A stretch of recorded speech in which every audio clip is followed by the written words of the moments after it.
देखिए, हम भारतीय न्याय संहिता पढ़ रहे थे और भारतीय न्याय संहिता के हम डेफिनेशन क्लोज को पढ़ रहे थे।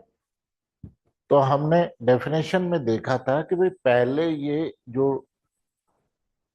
सेक्शन 6 से लेकर 52A आईपीसी में डेफिनेशन और एक्सप्लेनेशन दी हुई थी। इन सभी सेक्शनों को डिवाइड दो सेक्शनों में कर दिया, 2 और 3। जो भी डेफिनेशंस हैं वो सेक्शन 2 में कर दी और जो भी एक्सप्लेनेशन थे वो सेक्शन 3 में डाल दी। 2 में जो भी डेफिनेशन की है पहले अकॉर्डिंग टू यूज कि किसी भाषा डेफिनेशन को कैसे यूज करेंगे उस हिसाब से ली हुई थी। सभी चीजों को साथ रखा, जैसे डिसऑनेस्टली को, रॉन्गफुल गेन, रॉन्गफुल लॉस, इन सबको एक साथ रखा। जैसे 22 में रॉन्गफुल गेन और रॉन्गफुल लॉस को डिफाइन किया और 23 में इन्होंने रॉन्ग डिसऑनेस्टली को डिफाइन कर दिया, तो वो सारी तीनों चीजें एक साथ आ गई। लेकिन यहां इन्होंने ऐसा कुछ नहीं किया। इन्होंने जैसे ब्रिटिश डिक्शनरी तैयार होती है उस डिक्शनरी के हिसाब से डेफिनेशंस तैयार किए हैं, जिसको हमने देखा था कि सबसे पहले सेक्शन 2 फर्स्ट और सेकंड, इसमें किसकी डेफिनेशंस दी हुई हैं? ए की डेफिनेशंस दी हुई है। किसकी डेफिनेशन दी हुई है? ए पर डेफिनेशंस दी हुई है। नहीं, वो दो डेफिनेशंस दी हुई है, पहली एक्ट और दूसरी एनिमल। फिर उसके बाद में हमने देखा कि बी पे, फिर सी पे, डी पे, इस प्रकार से इन्होंने डेफिनेशंस दे रखी है। फिर हम जब देख रहे थे तो हमने ऑर्डर सेक्शन 2 रूल सेक्शन 25 यानी सेक्शन 2 सब क्लोज 25 तक देख रखे थे और हमने ओ तक की डेफिनेशन दे रखी थी। फिर उसके बाद में पी, उसके बाद में पी, पी पर तीन डेफिन सॉरी पी पर दो डेफिनेशंस दे रखी हैं। पहली डेफिनेशन दे रखी है पब्लिक और दूसरा पब्लिक सर्वेंट। पर्सन भी है सर। हाँ सॉरी, और एक पर्सन, सॉरी पर्सन। तीन डेफिनेशन दी हुई है, पर्सन, पब्लिक और पब्लिक सर्वेंट। आईपीसी के जो सेक्शन 14 में गवर्नमेंट सर्वेंट की डेफिनेशन दे रखी थी,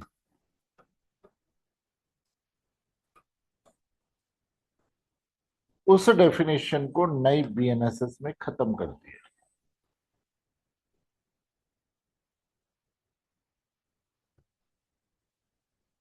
नई बीएनएसएस में इस डेफिनेशन को खत्म कर दिया।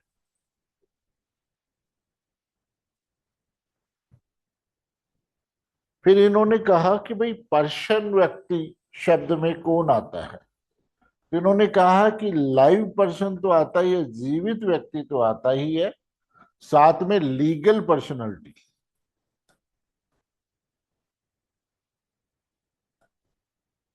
भी इसमें शामिल हो। इन्होंने कहा कि इसमें लीगल पर्सनैलिटी भी इंक्लूड है, चाहे वो इनकॉर्पोरेटेड हो और नोट हो। यानी वो निगमित हो या नहीं हो, इसमें व्यक्ति, कंपनी, संगम या व्यक्तियों का निकाय यानी लीगल पर्सनैलिटी यानी company, associate, body of persons weather incorporated और नॉट। लीगल पर्सनैलिटी किसे कहेंगे हम? तो लीगल पर्सनैलिटी की दो शर्तें होती हैं। पहली शर्त कि इसका सक्सेशनशिप होना चाहिए, उत्तराधिकार होना चाहिए। यानी एक आदमी गया, दूसरा बैठ गया। जैसे टाटा कंपनी है, टाटा कंपनी के ऊपर किसके पास थे? कौन था?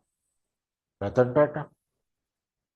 रतन जी गए, फिर साइरस मिस्त्री आ गया, साइरस मिस्त्री जी चले गए, फिर कोई दूसरा आ गया।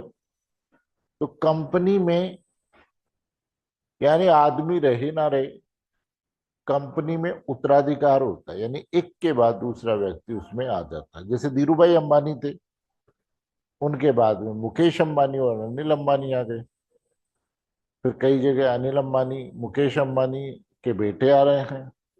तो यानी शाश्वत उत्तराधिकार कंपनी में। फिर लीगल पर्सनैलिटी की दूसरी खासियत होती है कि इसके लिए क्या होनी चाहिए? मुद्रा, सील, मोहर होनी चाहिए। ये दो लीगल पर्सनैलिटी की खासियत होती है। जैसे मेरा ऑफिस है, एक मैं हूं, मैं लिविंग पर्सन, और मेरा ऑफिस एक लीगल पर्सनैलिटी। आज मैं बैठा हूं, मेरी जो ऑफिस की मोहर है वो क्या है? नहीं, prosecution officer, court, ACJM two Jaipur city first. अब मैं यहां बैठा हूं, यानी ये सील तो है। अगर मैं बैठा हूं तो मैं साइन कर रहा हूं, मेरे से पहले वाले साइन कर रहे थे, और मैं ट्रांसफर हो गया तो मेरे बाद वाले साइन करेंगे। तो ये क्या है? लीगल पर्सनैलिटी की खासियत। तो उन्होंने कहा कि अपराध न केवल लिविंग पर्सन कर सकता है, बल्कि पर्सन यानी लीगल पर्सनैलिटी भी कर सकता है। तो इन्होंने इसलिए लीगल पर्सनैलिटी की पर्सन शब्द में इंक्लूड किया है कि इसमें लीगल पर्सनैलिटी, और लीगल पर्सनैलिटी में इन्होंने कहा कि company, association, body of persons weather incorporated और नॉट, दोनों सिचुएशन में। फिर उसके बाद में नेक्स्ट आता है पब्लिक।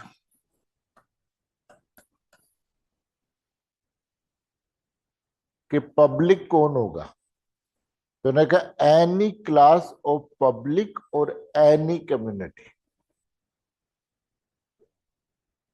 कोई भी समुदाय हो सकता है और व्यक्तियों का कोई वर्ग हो सकता है, उसको हम क्या कहेंगे? पब्लिक है। जैसे मान लीजिए कहीं बार भी होता है कि भाई समाज की मीटिंग है, वहां सभी लोग इकट्ठे हैं, तो वो कहते सब इस कम्युनिटी के लोग, तो वो सारी लोग एक पब्लिक है। आम रोड पे हम सब इकट्ठा हैं, 10 15 20 व्यक्ति, ये क्या है? ए एनी क्लास यानी क्लास ऑफ ए पर्संस यानी व्यक्तियों का वर्ग है। तो यानी जहां कुछ व्यक्ति इकट्ठे हो जाते हैं वो पब्लिक होती है। वो कम्युनिटी में भी हो सकते हैं, और एक वर्ग के अंतर्गत भी हो सकते हैं, क्लास के रूप में भी हो सकते हैं। फिर इसके बाद में नेक्स्ट देखो डेफिनेशन दे रखी है पब्लिक सर्वेंट, यानी 226 पर पर्सन की डेफिनेशन, 227 पे किसकी, पब्लिक की, और 228 पे पब्लिक सर्वेंट की डेफिनेशन दे रखी है। देखो पब्लिक सर्वेंट में इन्होंने डेफिनेशन के साथ में उन व्यक्तियों की लिस्ट दी हुई है जो पब्लिक सर्वेंट हो सकते। बाकी पब्लिक सर्वेंट के लिए दो शर्तों का पूरा होना जरूरी है। पब्लिक सर्वेंट के लिए दो कंडीशंस का पूरा होना जरूरी है। पब्लिक सर्वेंट का पहला काम होना चाहिए पब्लिक ड्यूटी, लोक कर्तव्य। पहला काम होता है पब्लिक ड्यूटी, और इस पब्लिक ड्यूटी को परफॉर्म करने के एवज में या तो ये सैलरी ले रहा है,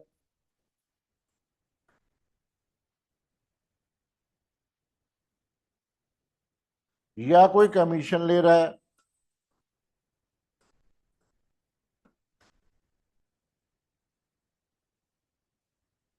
या कोई मजदूरी ले रहा है, तब हम इसे क्या कहते हैं, पब्लिक सर्वेंट कहते हैं।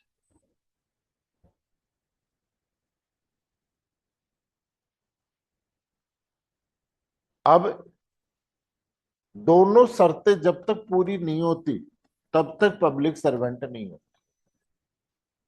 जैसे आपने देखा होगा कि एक वो आई थी संस्था यूडीआई,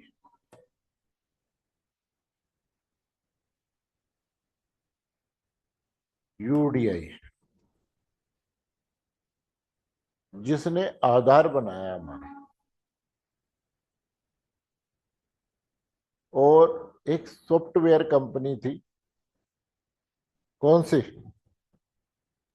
Infosys. एनफोसिस, उसके जो चेयरपर्सन थे उन्होंने सिंफोसिस को छोड़कर यूडीआई के चेयरमैन बने थे, और सारा का सारा आधार का स्ट्रक्चर सब इन्होंने ही खड़ा किया था। आधार का ये सारा स्ट्रक्चर इन्होंने ही खड़ा किया था, और इनकी सालाना वेतन था 1 रुपये, सॉरी मासिक वेतन था 1 रुपया। तो यानी सिंफोसिस के नौकरी छोड़ने के बाद इन्हें पोस्ट बड़ी मिल गई, और तनख्वाह पहले से ज्यादा मिल रही है क्या, है 1 रुपये में तो ये घना ही कमा लेते हैं। गाड़ी भी मेंटेन हो जाती है, नौकर भी मेंटेन हो जाते हैं, घर का खर्चा भी चल जाता है, चल जाता है क्या महीने भर। तो इन्होंने ये कहा था कि मैं निःशुल्क सेवा दूं, लेकिन अगर ये निःशुल्क होते तो ये पब्लिक सर्वेंट नहीं होते। इसलिए ये जो 1 रुपया इनको वेतन के रूप में दे रहे थे वो केवल लोक सेवक बनाने के लिए दे रहे थे, कि 1 रुपया सैलरी पर इन्होंने यूडीआई के चेयरमैन बने, फ्री में नहीं किया। फ्री में करते तो ये लोक सेवक नहीं होते। अब आपके पास क्वेश्चन आता है, क्या एमएलए लोक सेवक होता है क्या,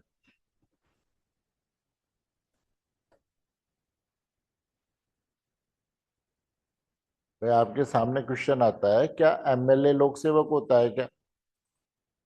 भाई एमएलए क्या करता है, पब्लिक ड्यूटी है क्या उसकी कोई, ये केवल पब्लिक को यानी अपने एरिया को रिप्रेजेंट कर रहा है।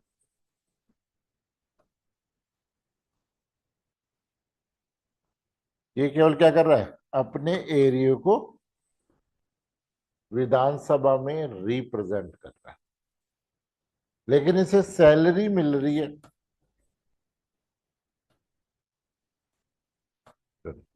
इसे क्या मिल रही है, सैलरी मिल रही है। इसलिए ये शर्त तो पूरी हो रही है, लेकिन ये शर्त पूरी नहीं हो रही है, इसलिए एमएलए लोक सेवक नहीं होता। केस का नाम है, केस लिखना चाहो तो लिख सकते हो, A R Antulay versus R S Nayak. A R Antulay versus R S नायक।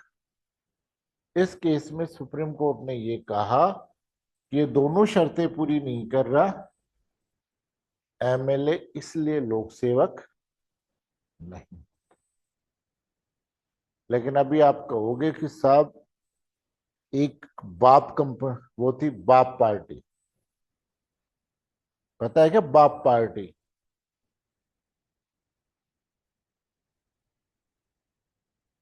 और बाप पार्टी का केवल एक ही एमएलए था, नहीं, और उसे भी विधानसभा में क्वेश्चन नहीं पूछने की, रिश्वत लेने के बदले में एसीडी ने अरेस्ट कर लिया। अब आप ये कहोगे कि साहब लोक सेवक था ही नहीं तो फिर इसको अरेस्ट क्यों किया? भाई जब ये लोक सेवक था ही नहीं तो फिर इसको क्यों अरेस्ट किया, जरूरत कहाँ थी अरेस्ट करने की? तो इसको अरेस्ट करने की इसलिए एक केस आया था PV Narasimha Rao, PV Narasimha Rao versus union of India. वो कहा बाकी मामलों में तो नहीं, लेकिन करप्शन के मामले में एमएलए और एमपी लोक सेवक होते, बाकी मामलों में तो नहीं होते, लेकिन करप्शन के मामलों में एमएलए और एमपी लोक सेवक होते। फिर आती है बात किनकी? यूनिवर्सिटी प्रोफेसर की।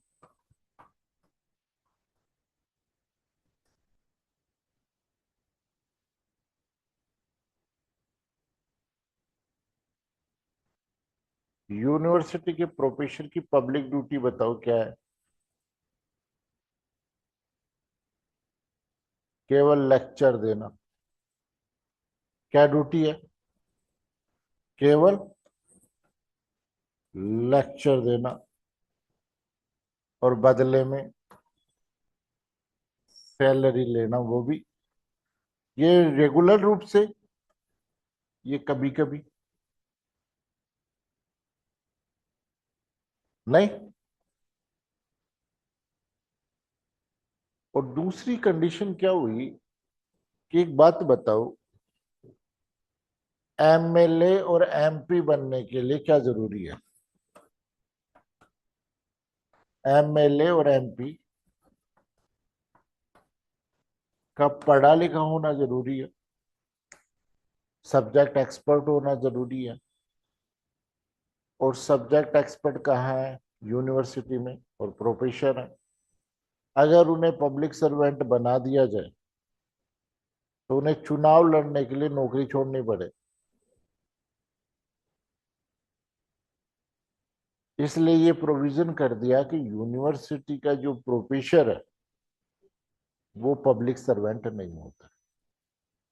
जैसे आपने देखा होगा कि सीपी जोशी जी चुनाव लड़े और एक वोट से हार गए,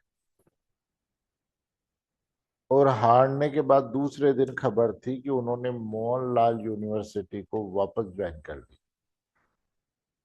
मोहनलाल यूनिवर्सिटी वापस ज्वाइन कर। बाकी अगर कोई भी हो, चाहे कलेक्टर है, अगर उसे चुनाव लड़ना है तो पहले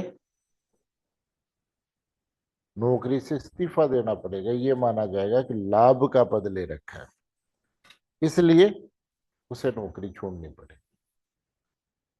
इसलिए यूनिवर्सिटी के प्रोफेसर लोक सेवक नहीं होते हैं, पब्लिक सर्वेंट नहीं होते। बाकी ये लिस्ट दे रखी है कि कौन कौन से व्यक्ति पब्लिक सर्वेंट होते हैं।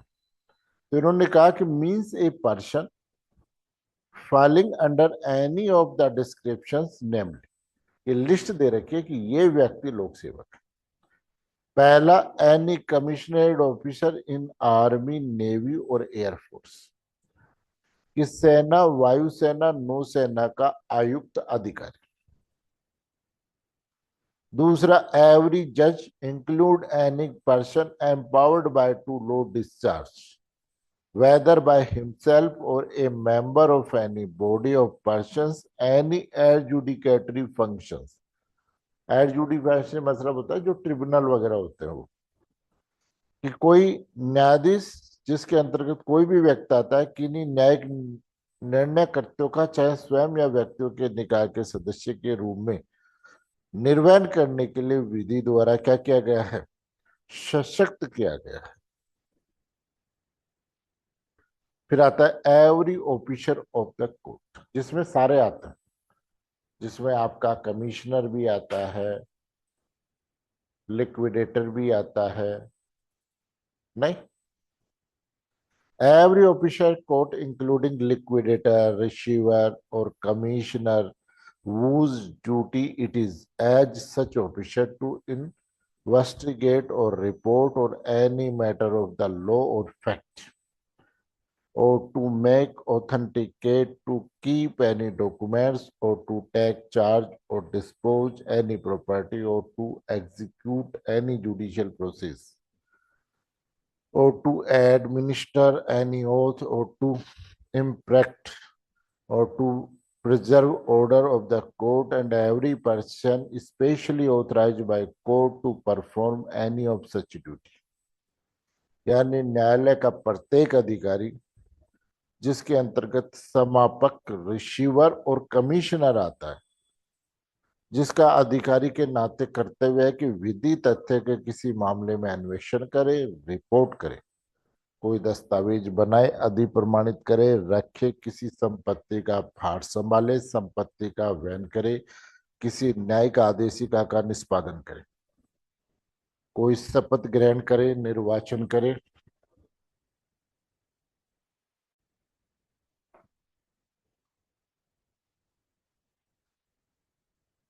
निर्वाचन करे, सॉरी, निर्वचन करे, न्यायालय में व्यवस्था बनाए रखे। प्रत्येक व्यक्ति ऐसे कर्तव्यों में किन्हीं का पालन करने के लिए न्यायालय द्वारा विशेष रूप से प्राधिकृत किया गया है। फिर D, every assessor, member of panchayat assisting a court or public servant, न्यायालय या लोक सेवक को सहायता करने वाला असेसर या पंचायत का सदस्य।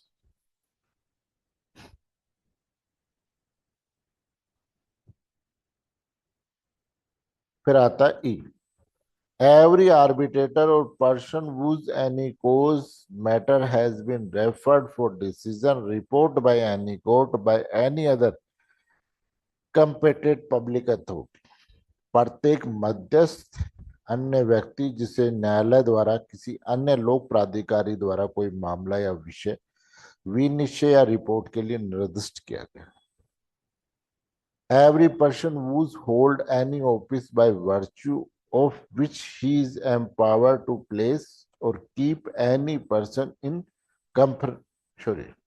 confinement। प्रत्येक व्यक्ति जो ऐसा पद धारण करता है जिसके आधार पर वह किसी व्यक्ति को प्रतिरोध करने या रखने के लिए सशक्त। Every officer of government whose duty it is so as such officer to prevent offices, to give information of offices, to bring offender to justice, or to protect the public health, safety और convenience। सरकार के प्रत्येक अधिकारी जिसका ऐसे अधिकारी के नाते कर्तव्य है कि वह अपराधों का निवारण करे, अपराधियों की सूचना दे, अपराधियों को न्यायालय में उपस्थित करे, लोक स्वास्थ्य, सुरक्षा और सुविधा का संरक्षण करे। फिर ये सारे रेवेन्यू ऑफिसर आ गए जो पटवारी से संबंधित लेकर के कलेक्टर तक। Every officer whose duty it is such officer to take, receive, keep or expend any property on behalf of government। or to make any survey, assessment, or contact on behalf of government, or to execute any revenue process, to investigate and to report any matter affecting the pecuniary interest of the government, or to make, authenticate, or to keep any documents relating to pecuniary interest of the government, or prevent infractions any law from the protection of the pecuniary interest of the government. प्रत्येक अधिकारी जिसका अधिकारी के नाते कर्तव्य है कि वह सरकार की ओर से संपत्ति ग्रहण करे, प्राप्त करे, रखे, वहन करे, सरकार की ओर से कोई सर्वेक्षण, निर्धारण, संविदा करे, किसी राजस्व आदेशिका का निष्पादन करे, सरकार के धन संबंधितों पर प्रभाव डालने वाले मामले में अन्वेषण या रिपोर्ट करे, सरकार के धन संबंधितों से संबंधित किसी दस्तावेज को बनाए, अधिप्रमाणित करे, रखे, सरकार के धन संबंधितों के संरक्षण के लिए किसी विधि के व्यतिक्रम को रोके। फिर every officer whose duty it such officer to take, receive, keep, expend any property, to make survey and assessment, to levy any rate, tax, or any secular common purpose of any village, town, or district, to make, authenticate, to keep any documents for the ascertaining of the right of the people, any village, town, or district.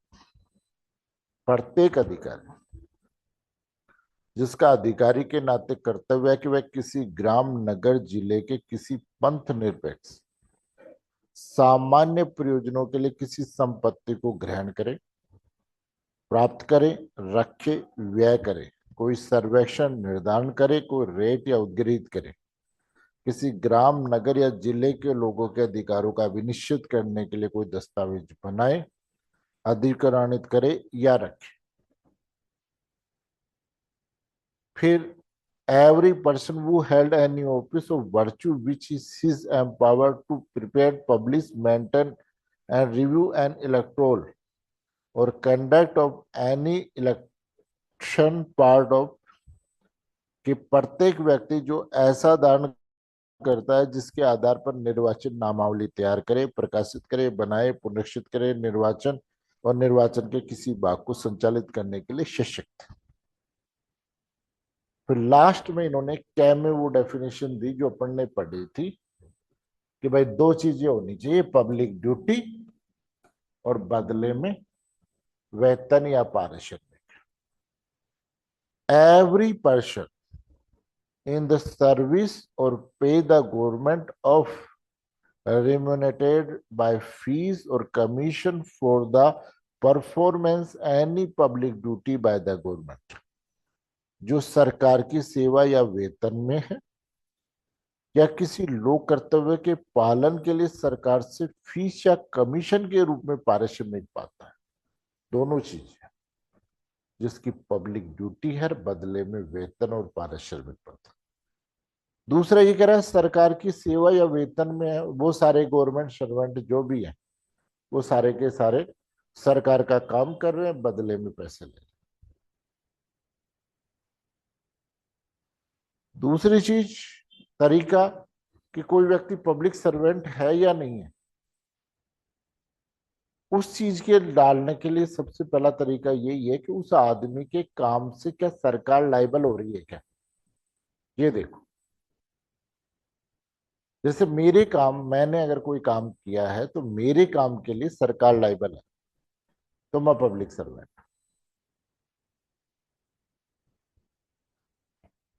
फिर इन्होंने कहा कि in the service और पे local authority as defined in course 31 of Section 3 of the General Clauses Act, a corporation established by or under a central or state government or a government company as defined clause 40 Section 2 Companies Act, यानी कोई व्यक्ति जो स्थानीय प्राधिकारी की, निगम की या company की सेवा में है या वेतन में है वो व्यक्ति भी लोक सेवक माना जाए।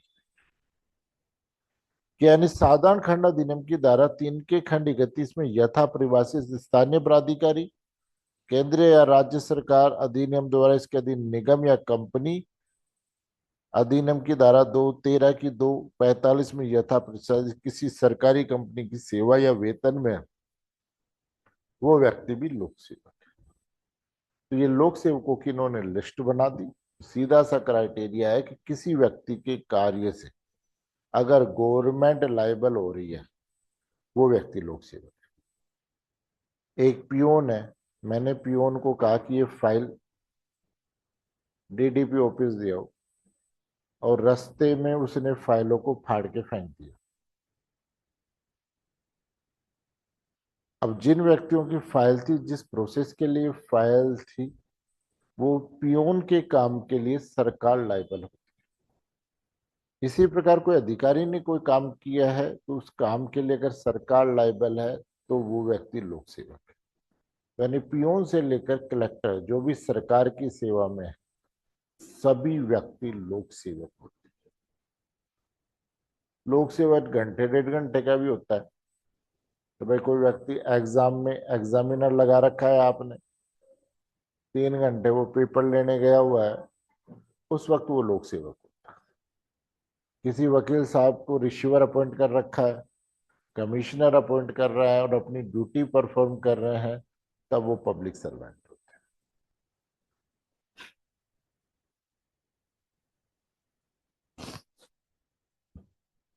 फिर देखिए एक्सप्लेनेशन।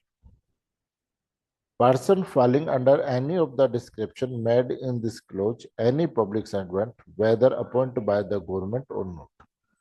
यानी इस लिस्ट में कोई व्यक्ति आ रहा है, वो सरकार के द्वारा अपॉइंट हो या नहीं हो, वो लोक सेवक होता है। इस खंड में किए गए वर्णनों में अधीन आने वाले व्यक्ति लोक सेवक है, चाहे सरकार द्वारा नियुक्त किए गए हो या नहीं किए गए। समझो, जैसे मान लीजिए आरपीएससी का कोई पेपर है और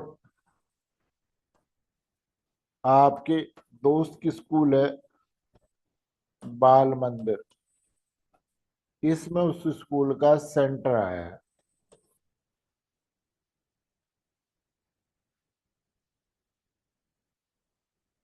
दोस्त ने आपको फोन किया कि यार आरपीएससी सेकंड ग्रेड का एग्जाम ले रही है और 23/3/26 को एग्जाम है,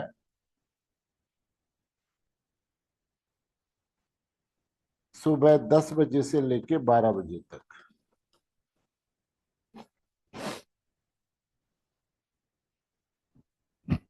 क्या आप स्कूल में आकर एग्जामिनर बन जाओगे क्या? आपने कहा ठीक है बिल्कुल आ जाऊंगा। तो उन्होंने कहा तो ठीक है, फिर आप एक काम करना, 9 बजे स्कूल आ जाना और 1 बजे आपको स्कूल से जाना है, जब तक वो, यानी 4 घंटे आपको स्कूल में रुकना है। आप 9 बजे से 1 बजे तक सेंटर में हो, आप पब्लिक ड्यूटी परफॉर्म कर रहे हो, बदले में आपको क्या मिल रहा है भाई? जैसे आपने देखा होगा एग्जाम चल रहा होता है तो बीच में एक तो कचौरी आती है और एक चाय आती है, और साथ में एक लिफाफा भी आता है। जो भी है, 500 रुपए, 200 रुपए, 1000 रुपए, जो भी है, वो आपको मिल गए। तो आपने एग्जाम कंडक्ट कराया, बदले में वेतन पारिश्रमिक लिया, तो आप उस 4 घंटे लोक सेवक हो। क्या आपको सरकार ने अपॉइंट किया था क्या?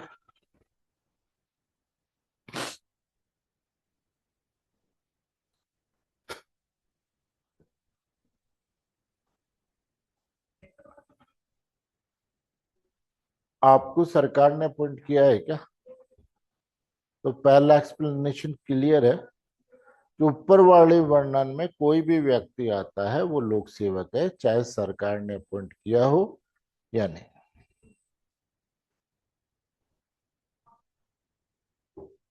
फिर दूसरा कि कोई भी व्यक्ति जिस सरकार के ओहदे को धारण किए हुए लीगली उसमें चाहे कितनी भी त्रुटि हो, जब तक वो उस पोस्ट पर है और उसने कोई काम किया है, वो लोक सेवक। फिर इन्होंने इलेक्शन की डेफिनेशन दी है। तो election means election of the purpose of the selecting member of any legislative municipality other public authority whether character the method of the selection which by or under any law for the time being in force।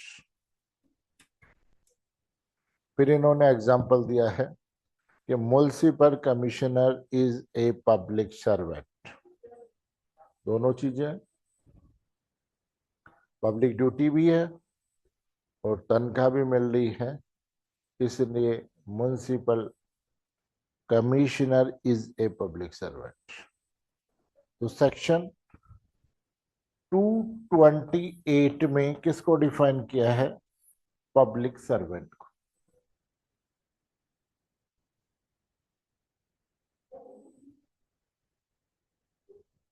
फिर उसके बाद में आता है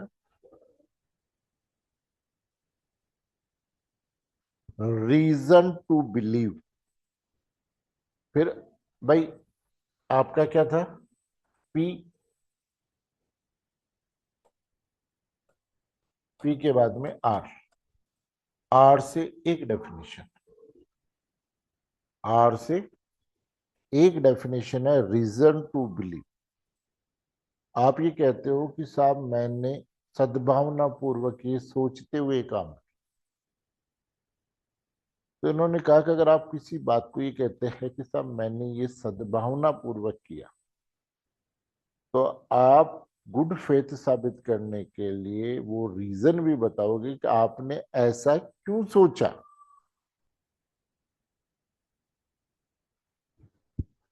जैसे एक movie आई,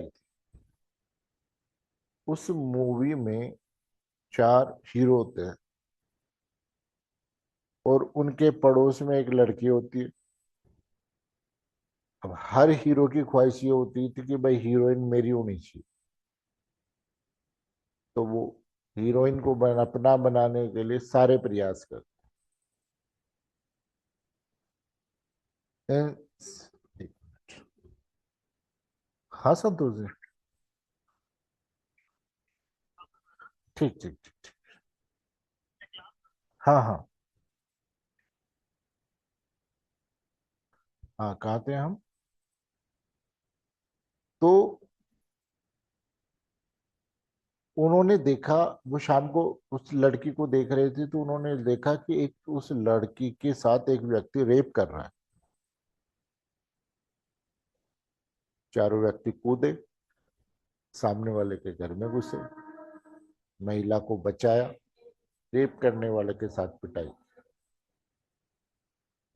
बाद में लड़की ने उन सबको डांटा और ये कहा कि हम तो रेप नहीं कर रहा था भाई, ये हम तो केवल नाटक की रिहर्सल कर रहे थे। उन 4 व्यक्तियों ने क्या अपराध किया?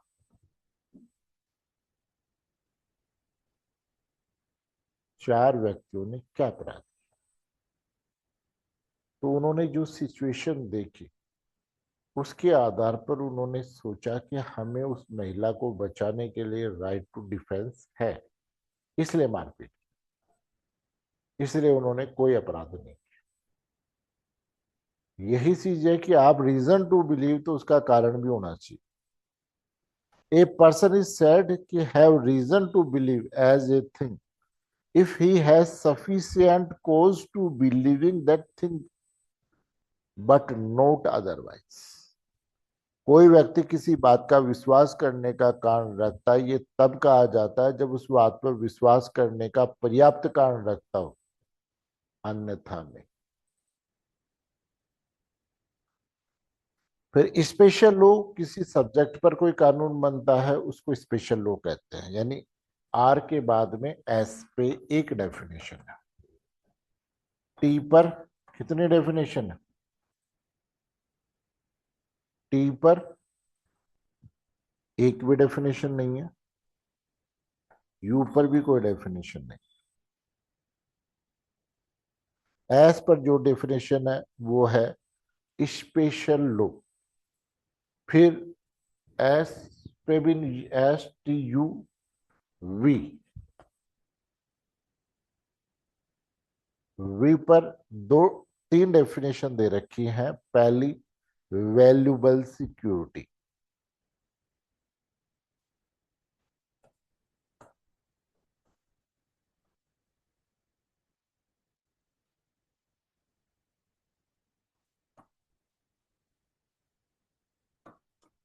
वैल्यूबल सिक्योरिटी क्या होता है? वैल्यूबल सिक्योरिटी,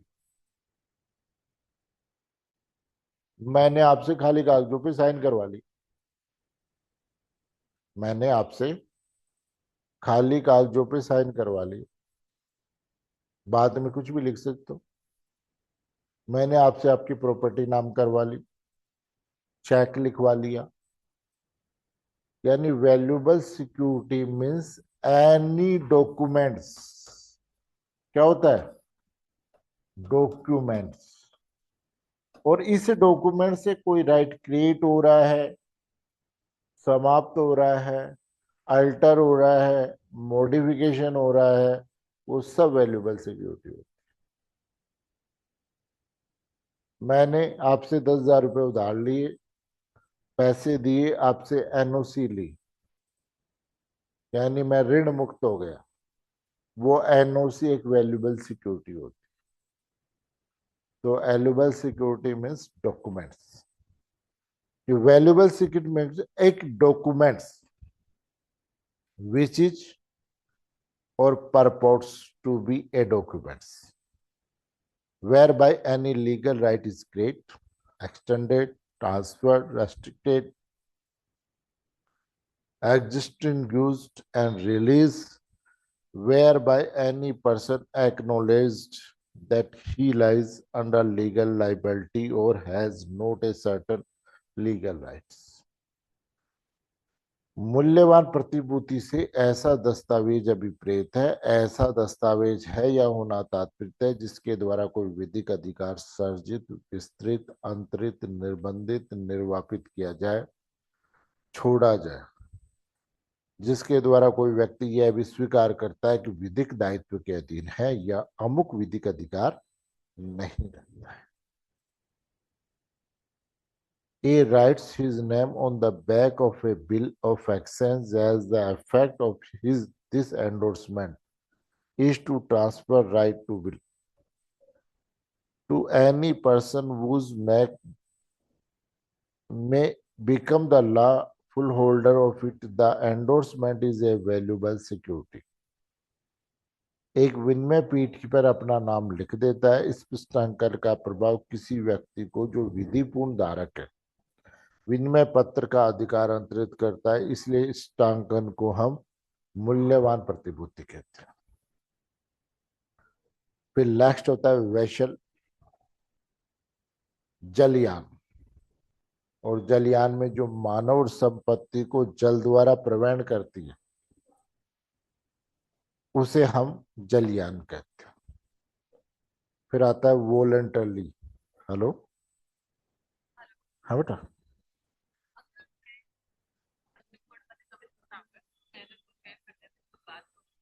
हाँ, हाँ,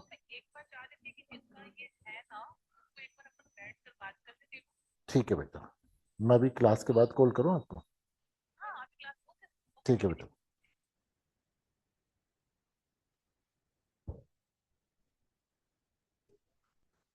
फिर नेक्स्ट डेफिनेशन पहले हो गई वैल्यूबल सिक्योरिटी। वैल्यूबल सिक्योरिटी का मतलब कोई भी डॉक्यूमेंट्स जिससे राइट और राइट जिससे अराइज होता है, समाप्त होता है, बढ़ता है, घटता है, कुछ भी होता है, वो सारे के सारे वैल्यूबल सिक्योरिटी। मैंने एक सेल्फ का चेक लिखा और उसके पीछे साइन करके आपको दे दी। अब वो जो भी चेक पे वैल्यू लिखी हुई है उसके आप वैल्यूएबल सिक्योरिटी हो गई। आप वो पैसे आप कभी भी बैंक से निकलवा करके ला सकते हो। मैंने एक विल लिखी और विल पर साइन करके दे दिए, बाद में ये राइट क्रिएट होता है। मैंने कोई प्रॉपर्टी ट्रांसफर कर दिया आपको, उस पर साइन कर दिए, ये सारे के सारे वैल्यूएबल सिक्योरिटी होती है। फिर उसके बाद में नेक्स्ट डेफिनेशन थी वेसल्स,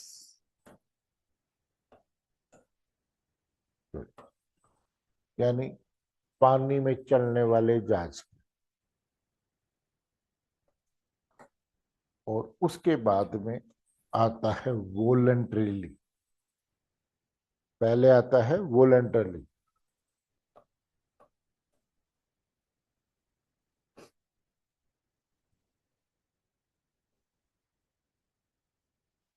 हाँ हेमंत, कुछ पूछना है? प्रणाम सर। हाँ हेमंत। सर मैं ये बोलना चाह रहा था, हाँ बेटा।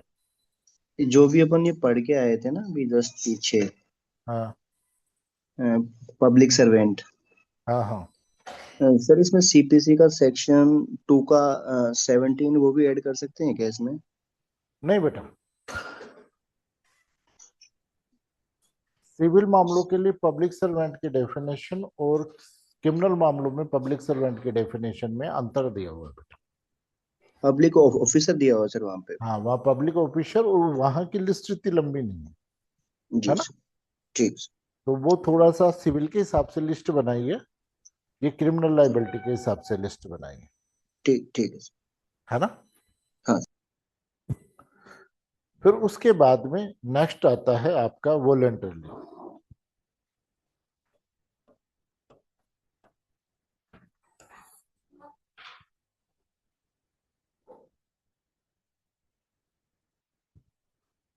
वॉलंटरली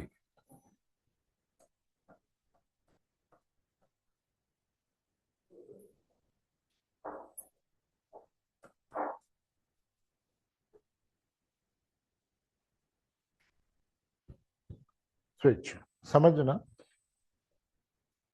मैं आपको पढ़ा रहा हूं और आप यहां खड़े हो।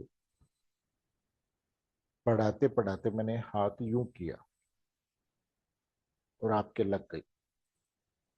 मैंने क्या अपराध किया? और मेरे को पता है कभी आप घुसने वाले हो, और मेरे को हाथ आगे करना है तो हर्ट हो जाएगा।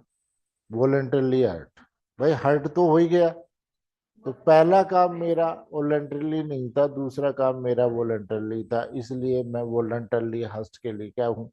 लाइबल। आगे बात समझ? तो यानी कोई व्यक्ति किसी काम को करता है तो वो उसका परिणाम जानता है कि इस काम से ये परिणाम हो जाएगा, या उन मीन्स को यूज करते समय उसको इस बात का विश्वास है कि मैं जो काम मीन्स यूज कर रहा हूँ, साधन यूज कर रहा हूँ, उनसे वो परिणाम हो जाएगा। इसको बोलता है voluntary. A person is said to cause an effect voluntarily when he causes it, means whereby he intend to cause it, and by mean which is the time to appoint in those means he know and had reason to believe to likely be to cause it। कोई व्यक्ति परिणाम को स्वेच्छा कारित करता है, ये तब कहा जाता है जब उन साधनों द्वारा कारित करता है जिनके द्वारा कारित करने का उसका आशय, या उन साधनों द्वारा कारित करता है जिन साधनों को काम में लाते समय वह जानता या विश्वास करने का कारण रखता था कि उसने कारित होना संभव है। A set fire by night to inhabited house in a large town for the purpose of facilitating a robbery and those caused to that a person. Here A may not have intent to cause that, and may heaven be sure that he has caused by his. Yet if you know that he was likely to cause that, he was caused that voluntarily. कै लूट को सुकर बनाने के लिए एक बड़े नगर में बसे हुए घर में आग लगा देता है और इस प्रकार एक व्यक्ति की मृत्यु कारित कर देता है। कै काज से भले ही मृत्यु कारित करने का न हो, वह दुखी हो कि उस कार्य से मृत्यु कारित हुई है। यदि वह जानता था संभव है कि मृत्यु कारित कर देगा, तो उसने क्या किया है। अब देखो, जैसे मैं आपको बताऊं, जैसे एक प्रॉब्लम आई कि एक व्यक्ति ने दूसरे व्यक्ति के सिर में एक चोट मारी। कितनी? हेड पे एक चोट मारी सर पे, और आदमी मर गया। क्या अपराध होगा?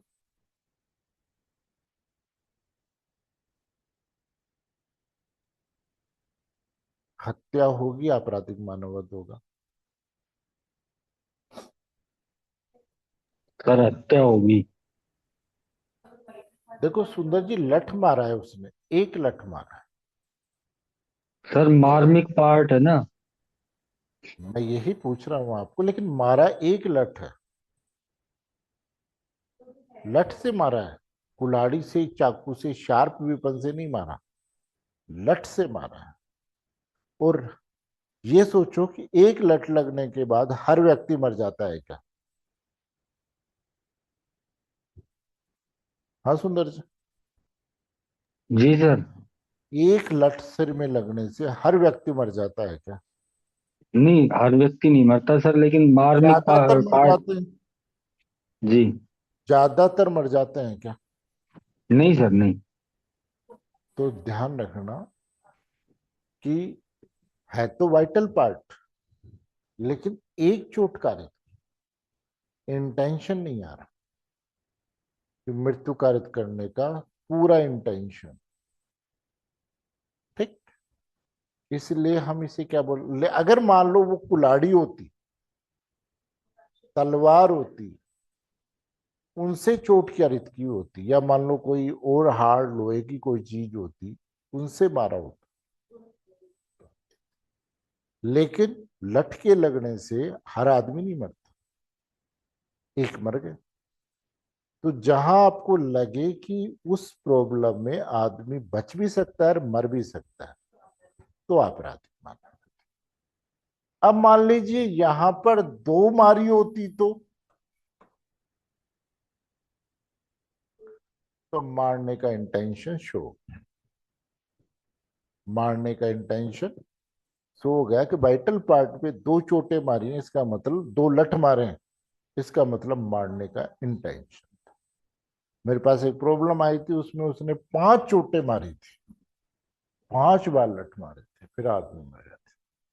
तो वाइटल पार्ट पर 5 बार लठ मार रहा है, इसका मतलब भाई एक लठ से नहीं मरता, लेकिन दो से मर सकता है, 5 से निश्चितता ज्यादा हो गई कि मरेगा ही।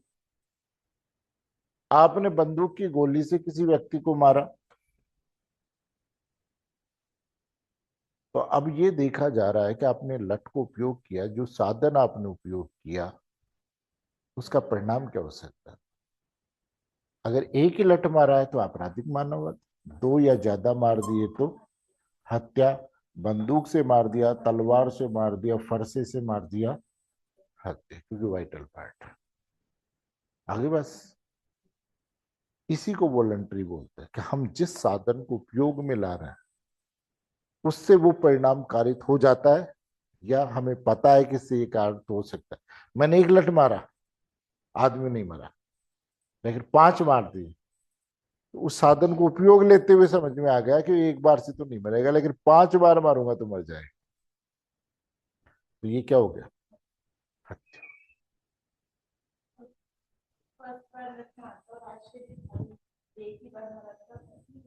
आपराधिक माना, क्योंकि आदमी जब भी मारने का इंटेंशन है पूरा ही हत्या का, तो वो फिर वार खाली नहीं छोड़ता।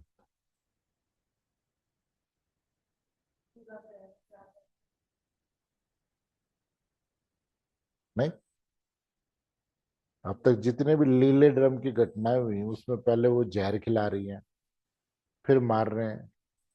एक में तो आदमी को मारा और उसके बाद सांप खिला दिया। कि सांप से और कटवा दिया, कि लोग सोचे कि सांप के काटने से मर गया भाई साहब, नहीं। तो फिर कहाँ आते हैं हम? 33 वॉलंटरीली, समझ गए। फिर उसके बाद में वी के बाद में नेक्स्ट डेफिनेशन आती है किस पर? डब्लू पर। और डब्लू पर विल।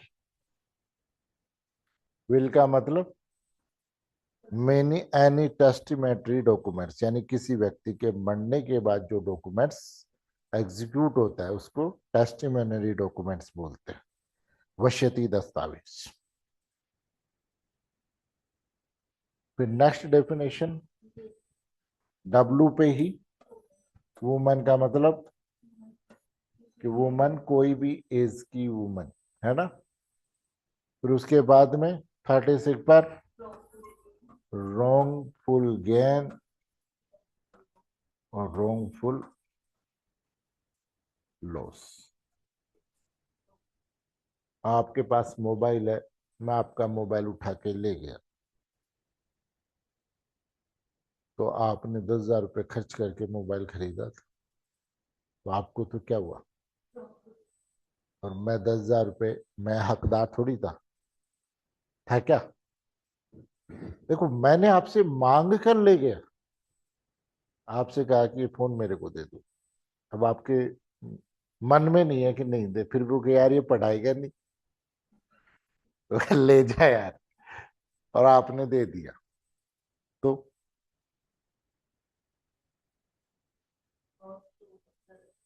लेकिन मैंने जो लिया वो इलीगल मीन्स नहीं था, अवैध तरीके से नहीं लिया, मांग करके लिया, चाहे आप देने की इच्छा हो या ना हो। आगे, लेकिन वैसे उठा ले गया तो आपको 10,000 रुपये का लॉस हुआ विधि विरुद्ध रूप से, और मेरे को, मैं जिसका हकदार नहीं था, वो 10,000 रुपये का फोन मेरे पास है। और जब तक वो फोन मेरे पास है तब तक मैं फायदा उठाता रहता हूँ, तब तक तो लोग फुल गेन चलता रहता है, और जब तक वो फोन आपके पास में नहीं आता, लॉस। आगे बात समझ। तो जिस दिन वो फोन आपके पास वापस आ गया उस दिन लॉस खत्म, समझ गए। Means gain by unlawful means, समझ गए। अगर मैंने जबरदस्ती आपसे मांग करके लिया और आपकी इच्छा नहीं है तो भी क्या नहीं है? अनलॉफुल मीन्स नहीं है। Means gain by unlawful means of property to which the person gaining is not legally entitled. Or wrongful loss means the loss by unlawful means of the property which the person losing the legally entitled. फिर इन्होंने कहा कि गैनिंग wrongfully और losing wrongfully, जब तक वो सीमने वाले के पास में चीज है तब तक कि a person is said to gain wrongfully when such person retains wrongfully as well as when such person acquiring wrongfully, or a person is said to lose wrongfully when such person is wrongfully kept out any property, as well as when such person is wrongfully deprived by of property. यानी कोई व्यक्ति सदोष लाभ प्राप्त करता है, ये तब कहा जाता है वह व्यक्ति सदोष रखे रहता है। यानी मैंने फोन उठा लाया और जब तक फोन मेरे पास है तब तक ये कहेंगे कि मैं लॉन्गफुल अभी लाभ प्राप्त करता हूं, और जब तक आपके पास, और कोई व्यक्ति सदोष हानि करता है तब का कहा जाता है जब संपत्ति सदोष अलग रखा जाता है और जब तक संपत्ति से सदोष वंचित कर दिया जाता है। फिर आता है 39 wrongful goes, wrongful gone और wrongfully gain और लॉस। तो डब्ल्यू पे कितनी डेफिनेशन हो गई? 1 2 3 4 और 5, टोटल कहां तक हो गई? 238। फिर 239 में क्या दे रखा है? कौन सी? जिसको हम बोलते हैं बोरोड डेफिनेशन। फिर क्या होती है? Borrowed definition. क्या हम किसी और एक्ट की डेफिनेशन को इस एक्ट में यूज कर रहे हैं, इसको बोलते हैं बोरोड डेफिनेशन, उधार ली हुई परिभाषा। Words and expression used but not defined in the Samhita but defined in Information Technology Act, भारतीय नागरिक सुरक्षा संहिता, shall have meaning respectively assigned to them in the act and संहिता। वहां डिफाइन किए गए वर्डों को भी ये माना जाएगा कि इस संहिता में क्या किए गए हैं? डिफाइन किए गए हैं आईटी एक्ट में और इसमें। समझ गए? अब आप एक काम करना भाई, सेक्शन 2 की जितनी भी डेफिनेशन जब तक ये चले, क्या बीएनएस, अपनी एक लिस्ट बना लो और 5 मिनट उस लिस्ट का रिवीजन जरूर कर, जिससे ये क्या हो जाएगी? परमानेंट हो जाएगी। आगे जब तक बीएनएस चले कुछ नहीं, एक लिस्ट बनानी है। क्या बनानी है? कि सेक्शन 2 में डेफिनेशन ए पर लिख दो, फिर नहीं चोरी, फिर बी क्रॉस कर दो, फिर सी की डेफिनेशन।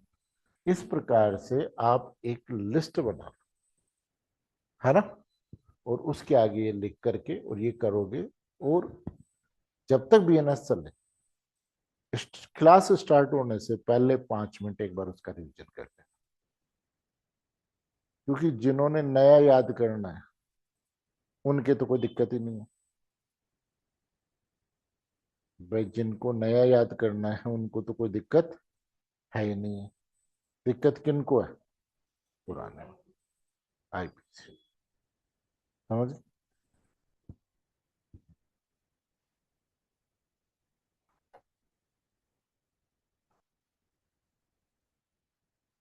बाकी फिर अपन कल करते हैं, 5 मिनट बाद में बीएनएसएस करते हैं।